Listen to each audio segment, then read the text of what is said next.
Christmas was great. Good time to re-energize and spend time with family. All those types of things were great. Did you guys do anything special team-wise? We're doing a little Top Golf tonight. We got back, but it was good for them to get home with their families. We only had a couple flight issues, but other than that, we got everybody here safe and ready to go and ready for league. So you guys have already had 2 league games, but this is really the kickoff Sure. of the league schedule and everything.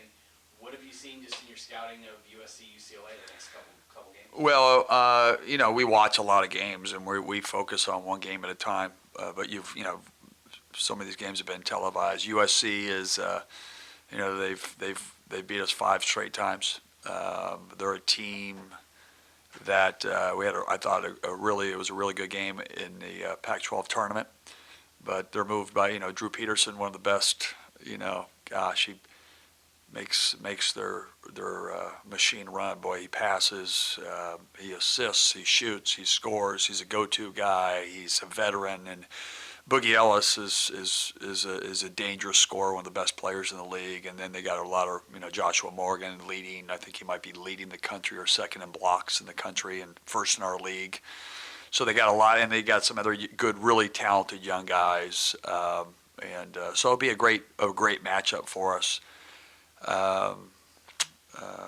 Didn't get them home last year, so we're excited for the opportunity. And then what about UCLA?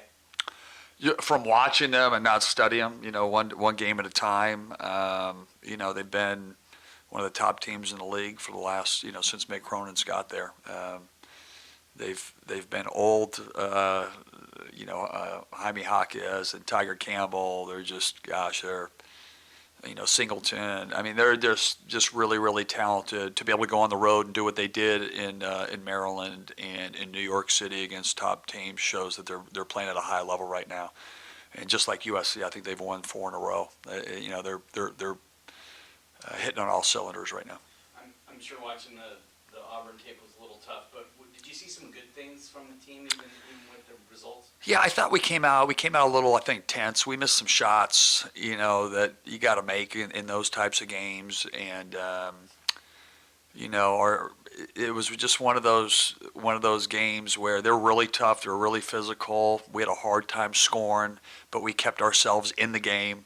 It was a 6-point game with 15 minutes to go. They got an offensive rebound, kicked it out for a 3, goes to 9. Like, we just couldn't get over the hump. And that happens. But I think with our preseason schedule, playing the Zags at Gonzaga and playing Auburn, playing St. Mary's, Fresno, and neutral, I think those games, kind of were good for us. Played against the best competition, what the best teams do, and to be able to beat those teams, we're going to have to execute better. We are going to have to make some shots and keep improving in our defense. How has Braxton progressed? He shows up here. He's gotten a lot of playing time. Yeah. But since Frank went down, it's a lot of this inside stuff has fallen on his shoulders. Well, it is, and he's stepped up. Jackson Grant's come in, has some really good games. Every game's going to be a little bit different depending on how they're attacking us. But having Braxton and Frank kind of, they could play really, really aggressive, and then you always had the other guy. So they didn't play like afraid to get into foul trouble. That's a big part of the psychology of it. Braxton gets a couple, Frank comes in, and you don't lose anything. Maybe even the energy picks up, and then vice versa. So that's a weapon that you lost. But for the most part, Braxton, how can he be aggressive but still stay out of foul trouble? And that's, that takes time, that takes reps, that takes experience, that takes knowledge. But so far he's done a decent job. He just got to keep chipping away every day. Is he where you thought he'd be at this point in the season when he showed up here? You know what? I mean, after the preseason, he was so good. Offensively, I think both those guys going against each other every day really helped each other. We felt like we had one of the best two-headed monsters in college basketball. It's become one. But Braxton offensively is really good. He gives you a guy you can throw at the rim. Really good offensive rebounder. If he gets deep post, he can score. He's making his foul shots. We're just asking a lot more of him. But I think he's willing to take that step. But that's a new challenge. I think combined, those guys were averaging they were getting close to 20 points a game. They were getting close to 16 rebounds, and they were getting close to 5 to 6 blocks.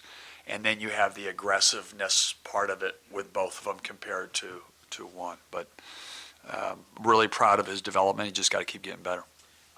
Noah Williams update. Any new news on him? Yeah, he's gonna. He's practiced more, walked around, did that. But I told him, you got one body, you got to be 100%. You're not gonna play at 80, you're not gonna play at 90, you're gonna play at 100. And he's a leader. He's averaged 14 in this league before.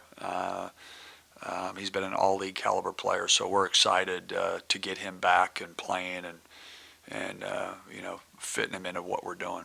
And maybe I'm asking a question you don't want to answer, but is there a timeline on where you can see him being back? I think it's still day to day. This getting back from the holidays, and we got to get all the festivities out of everybody. The turkey, the gravy, the stuffing, all of it.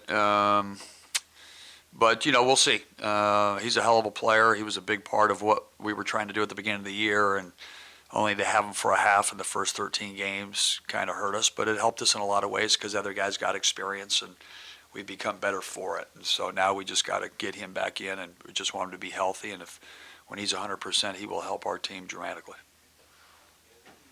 I got one from Percy. Just keys to the game for USC. A keys to the game, one thing that we have to do is we just got to keep limiting our turnovers. Turnovers have been a little bit high. Got to make some shots, which is huge. But a big thing with USC, Boogie Ellis and Drew Peterson, Drew Peterson can pick you apart like it's, like anybody, finds other players. Boogie Ellis is a guy that, when he's hot, like the Auburn game, he started off, had 12 of the first 16 points. He was just going at him. He's got that ability to be an explosive scorer.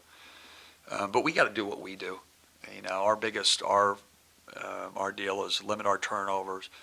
We defend the 3-point line. When we rebound and turn teams over, we're at our best. And so we got to be us, and that's what we're working toward.